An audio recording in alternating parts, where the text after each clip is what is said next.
C'est le terrain de jeu de François, pilote de ligne et collectionneur. Ça, c'est le moteur donc, de celui-ci. De lui, là? Ouais. Il déniche de vieux appareils qu'il refait entièrement et propose des vols à sensations fortes à ceux qui ont le cœur bien accroché, contrairement à moi. Tout ce qui est ici, ça vole. Tout ce qui est ici, ça vole, voilà. On n'est pas dans un musée, là. Ah non, Tout on n'est pas dans fonctionne. un musée. Moi, je suis pas trop au musée parce que voilà, je trouve que c'est mort un musée. On voit des vieux avions qui sont certes très beaux, mais Qui sentent la poussière. qui sont poussiéreux, qui ont les pneus dégonflés, ça me plaît pas. Voilà. Donc, Ok.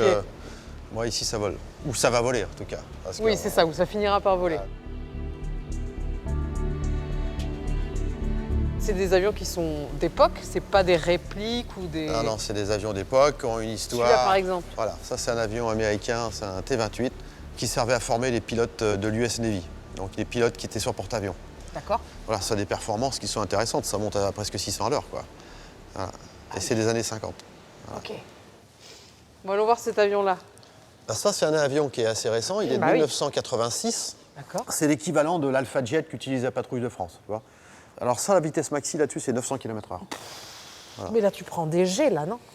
Ouais, on peut prendre jusqu'à 7G et demi là-dedans, donc c'est déjà bien, ouais. Les gens, ils payent pour ça, ils adorent. Bah c'est énorme. Hein. Ah, moi, j'ai du mal à comprendre ça, mais... Bah oui, mais moi, je n'arrive pas à comprendre ceux qui sautent à l'élastique, tu vois. Alors là, pour Ah, moi, moi non c'est plus. vraiment la débilité absolue.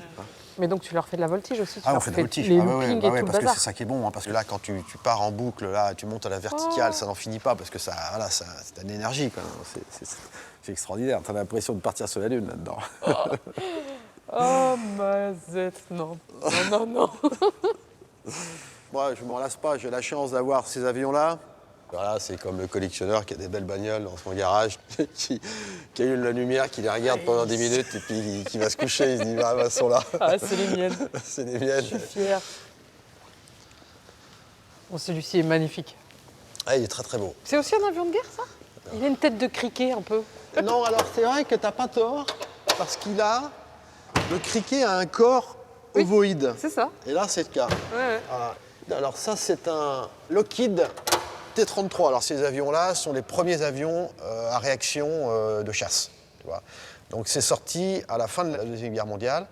Bon, et puis il y en a pas mal qui se sont cassés la gueule avec, parce que si tu veux, quand ils sont passés des avions à hélice de la Deuxième Guerre mondiale à ces avions à réaction, les caractéristiques de vol n'ont rien à voir. Et donc, ils en ont ramassé quelques-uns à la petite cuillère, si tu veux. Encore établi. Donc, alors celui-là, il est de 54. C'est le seul exemplaire en état de vol en Europe. Donc, voilà. Et lui, tu l'as récupéré où? Au Canada. Bon, je vais te montrer un petit bijou Ah. que j'ai trouvé dans une grange du côté de Clermont-Ferrand. Voilà. Ça va voler un jour, ça? Ouais, ça va voler. Alors, Mais tu vois, il est en bois? c'est du bois, c'est hyper inhabituel pour un avion en réaction. Mais bon, c'est aussi un des premiers avions, tu vois, avec un siège éjectable. Tu veux jeter un œil dedans, parce que c'est assez spectaculaire, en fait. Oui, je veux voir. Je peux Ah, grimper, là? tu peux monter là-dessus, Ça tient? tu t'accroches là, y a pas de problème, t'inquiète pas, c'est du costaud. Je pense que si tu te retrouvais toute seule là-dedans, ça serait un grand moment de solitude, quand même. Hein. Mais mon Dieu. Juste de voir ça, ça me stresse, moi. Hein, c'est brut de décoffrage. Hein. Il y a des cadrans. Même moi, ça me fout la des chair de poule. manettes partout. C'est énorme. Donc tu vois, là, il y a du boulot. Hein. Bah Quand là, tu pars de là, ça, là. c'est quand même assez joufflu comme projet. Hein.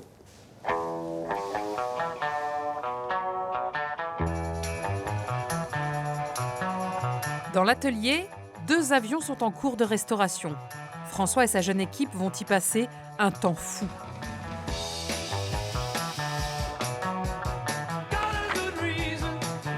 Retrouver une roue, un axe, un boulon ou un pare-brise, réparer et remonter ces pièces rares est un boulot de passionné qui demande une grande précision et beaucoup de patience. Et la passion, elle vient d'où, en fait? Je pense que déjà, à la base, l'avion comme objet me Ah oui. passionne. Ça, déjà, L'engin ça me te plaît. fascine. Voilà, l'engin me plaît, donc c'est plaisant de travailler là-dessus. Moi, je prends autant de plaisir à refaire un avion qu'à le faire voler ensuite, tu vois. Voilà, pour moi, c'est... Voilà. Et ce que tu as dans le hangar, ce sont des avions à part. Il y a peu d'endroits, si tu veux, où tu trouves ce genre de bécane. Voilà, ça, c'est des avions... on va pas dire des avions d'hommes. Hein. Si, vas-y, parce que je sens que tu brûles d'envie de le dire. Non, mais c'est des avions de bonhomme. C'est pas des Eh oui. avions de gonzesse. C'est pareil, c'est pas mieux.